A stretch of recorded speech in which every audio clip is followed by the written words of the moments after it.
Hello বন্ধুরা, welcome to my channel.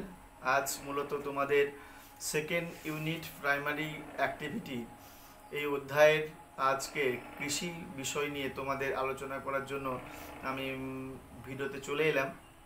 মূলত কৃষিকাজ করতে গেলে আমরা সবাই জানি, আমরা ভারতবাসী সবাই কৃষি প্রধান দেশেরই অন্তর্গত। আমাদের 65% কিন্তু মানুষ কৃষিকাজের সঙ্গে সবাই যুক্ত রয়েছে। তো কৃষিটা কি আমাদের প্রথমেই জানতে হবে, এই কৃষি জিনিসটা কি। মূলত কৃষি বলতে জমিতে স্থায়ীভাবে বসবাসকারী মানুষ যখন উদ্ভিদ ও প্রাণী জগতের স্বাভাবিক জন্ম, বৃদ্ধি প্রভৃতির সুযোগকে কাজে লাগিয়ে যখন উদ্ভিজ্জ প্রাণীজ দ্রব্য উৎপাদন করে, তখন মানুষের যে এই যে প্রচেষ্টা, এই প্রচেষ্টাকে কি বলা হয়? কৃষিকাজ। এই কৃষিকাজ অনেক টাইপ আছে, অনেক ধরনের শ্রেণীবিভাগ আছে। মূলত তোমরা ক্লাস 10-এ কিন্তু তোমরা বিস্তারিতভাবে অনেকটা পড়েছো।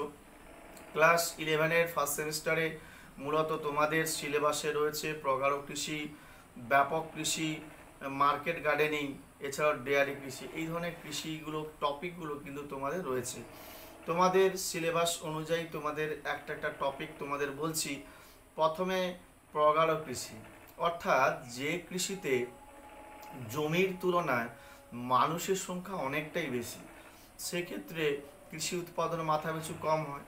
এই কৃষিকেই বলা হয় প্রগাঢ় কৃষি, যাকে আমরা জীবিকা সত্তাভিত্তিক কৃষিও বলতে পারি। কারণ মানুষ এই যে কৃষিকাজটা করে মূলত নিজের জীবিকা নির্ভর করার জন্যই করে, বাণিজ্যিক স্বার্থে কিন্তু করে না। তাই প্রগাঢ় কৃষির অপর নাম হচ্ছে জীবিকা সত্তাভিত্তিক কৃষি। এই জীবিকা সত্তাভিত্তিক কৃষির বৈশিষ্ট্য কি, একটা একটা করে বলছি। মূলত জমির তুলনায় মানুষের সংখ্যা বেশি, তাহলে জমির উপর চাপও পড়বে বেশি, যার জন্য মাথাপিছু উৎপাদনও কিন্তু কম হয়। এছাড়াও এই প্রগাঢ় কৃষির জমির যে আয়তনগুলো, এগুলো কিন্তু অনেকটাই কি হয়, ছোট ছোট হয়, যার জন্য এখানে কিন্তু খরচ কিন্তু অনেকটাই বেশি। এক্ষেত্রে ভারতে মূলত এই ধরনের কৃষি কিন্তু বেশি চলছে। আমাদের জনসংখ্যা বেশি, সে তুলনায় আমাদের জমির চেয়ে ভারত বর্তমানে পৃথিবীতে প্রায় 1 নম্বরেই হয়ে গেছে জনসংখ্যার দিক থেকে। সেক্ষেত্রে জমিটা তো আর বাড়ছে না, সেক্ষেত্রে আমাদের এই প্রগাঢ় কৃষির আয়তায় কিন্তু আমাদের ফেলতে হচ্ছে। এক্ষেত্রে যান্ত্রিক শক্তির কিছুটা এখনো প্রয়োগ হচ্ছে, কিন্তু মানুষের দৈহিক শ্রমই কিন্তু প্রগাঢ় কৃষির মূল বৈশিষ্ট্য, এবং দৈহিক শ্রমই কিন্তু এখানে বেশি পরিমাণে প্রয়োগ করা হয়। এরপর বলছি ব্যাপক কৃষি। যে কৃষি ব্যবস্থায় জমির তুলনায় জনসংখ্যা কিন্তু অনেকটাই কম, সেই কৃষিটা হচ্ছে ব্যাপক কৃষি। তাহলে ব্যাপক কৃষির ক্ষেত্রে জমিটা অনেকটা বেশি, সে তুলনায় পপুলেশন কম, তাই মাথাপিছু উৎপাদন অনেকটাই বেশি। এক্ষেত্রে কৃষকরা অনেকটা লাভবান হয়। এক্ষেত্রে বাণিজ্যিক স্বার্থেই চাষ করা হয়, যান্ত্রিক শক্তির প্রয়োগ অনেকটাই ঘটানো হয়, এবং জমির যে জোত অর্থাৎ জমির যে ফিগার আয়তন, সেই ক্ষেত্রে কিন্তু অনেকটাই কি হয়, বেশি হয়। এই ব্যাপক কৃষি মূলত উন্নত দেশ আমেরিকা এইরকম দেশে কিন্তু মূলত এই ধরনের কৃষিটা কিন্তু প্রযোজ্য।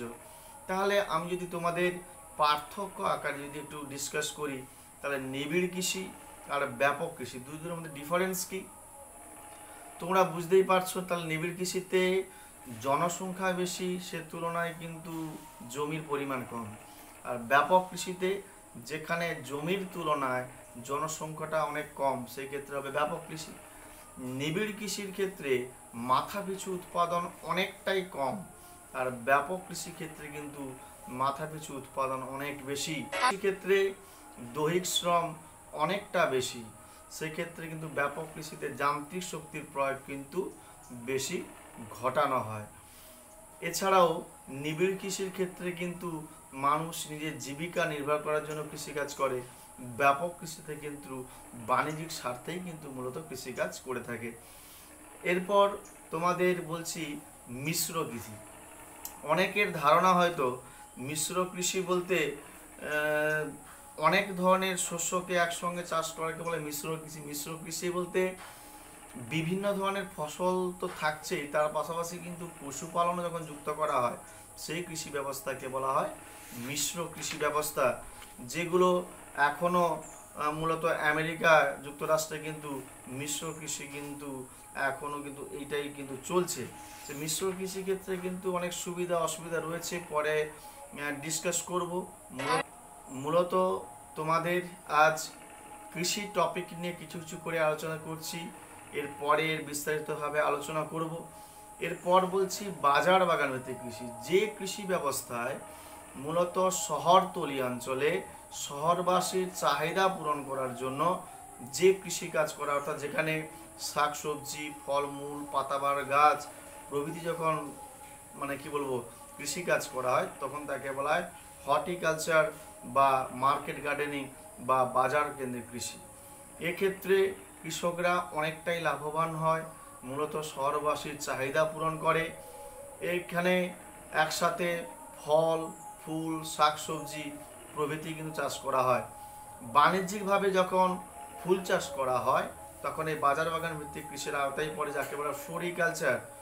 বাণিজ্যিকভাবে যখন শাকসবজি চাষ করা হয় তখন তাকে বলা হয় ওলেরিকালচার। বাণিজ্যিকভাবে যখন ফল চাষ করা হয় তখন তাকে বলা হয় পোমাম কালচার। এছাড়াও বাণিজ্যিকভাবে যখন ভেষজ উদ্ভিদ চাষ করা হয় তখন তাকে বলা হয় হার্বিকালচার। এই ধরনের ক্লাসিফিকেশন রয়েছে। তোমরা যখন তোমাদের টেক্সট বই তোমরা পড়বে, স্টাডি করবে, তোমরা বিস্তারিতভাবে জানতে পারবে ভারতে যার প্রভাব, বর্তমানে বাজার বাগান ভিত্তিক কৃষির প্রভাব কিন্তু সুদূর প্রসারী হচ্ছে এবং এর চাহিদা যাতে আরও বাড়ানো যায় তার প্রচেষ্টাও চলছে। আজ মূলত এইটুকুই থাক, পরে তোমাদের এর পরে কী কী টপিকগুলো রয়েছে তা সংক্ষিপ্ত আকারে তোমাদের সামনে আমি তুলে ধরবো।